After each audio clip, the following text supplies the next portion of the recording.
Hello dear students, আজকে তোমাদের আমি এই ছোট্ট একটা ভিডিওর মাধ্যমে জানাবো অ্যাক্টিভ ভয়েস কী এবং প্যাসিভ ভয়েস কী। অ্যাক্টিভ ভয়েস মানে হচ্ছে কর্তাবাচ্য। এখানে অ্যাক্টিভের যে অ্যাক্টিভ, এইটার আক্ষরিক অর্থ হচ্ছে সক্রিয়। তাহলে সক্রিয় থাকে কে? সক্রিয় থাকে বাক্যের যে সাবজেক্ট, অর্থাৎ বাক্যের যে কর্তা, সে সক্রিয় থাকে। সে বাক্যের শুরুতে বসে এবং সরাসরি সে কাজটা করে। প্যাসিভ ভয়েসে, প্যাসিভ মানে হচ্ছে নিষ্ক্রিয়, অর্থাৎ অ্যাক্টিভ না থাকা। এই প্যাসিভ ভয়েসে কি হয়, বাক্যের যে কর্তা সে থাকে নিষ্ক্রিয়। চলো একটু আমি এখানে দুটো বাক্য লিখেছি। একটা হচ্ছে আব্দুল ক্যাচেস ফিশ, আর আরেকটা লিখছে fish is caught by Abdul. এই বাক্যের সাবজেক্ট হচ্ছে আব্দুল, এটা হচ্ছে সাবজেক্ট। তোমরা জানো সাবজেক্ট সবসময় নাউন বা প্রোনাউন হয়। ক্যাচেস হচ্ছে ভার্ব, মানে ক্রিয়াপদ বাংলায়। আর ফিশ হচ্ছে অবজেক্ট। কী করে বুঝবো? এই ভার্বকে কি বা কাকে দিয়ে প্রশ্ন করলে যে উত্তর পাওয়া যায় তাকে অবজেক্ট বলে। তাহলে আব্দুল কি ধরে? আব্দুল মাছ ধরে। এই মাছটা হচ্ছে অবজেক্ট। যে সমস্ত ভার্বের এরকম অবজেক্ট থাকবে তাদেরই কিন্তু প্যাসিভ ভয়েস করা যায়। তাহলে এই ক্যাচ কাজটা আব্দুল করেছে এবং আব্দুল বাক্যের শুরুতে বসেছে। এইটা হচ্ছে অ্যাক্টিভ ভয়েস। এবার প্যাসিভ ভয়েস কি?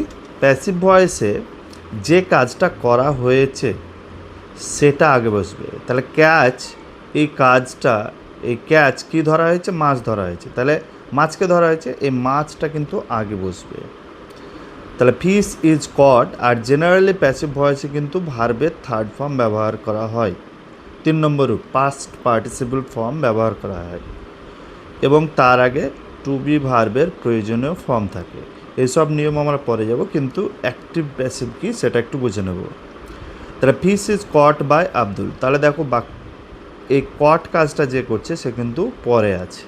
আমরা যদি বাংলায় বাক্য, আরও একটা বাংলায় উদাহরণ যদি দিই, যেমন ধরো আমরা ভাত খাই।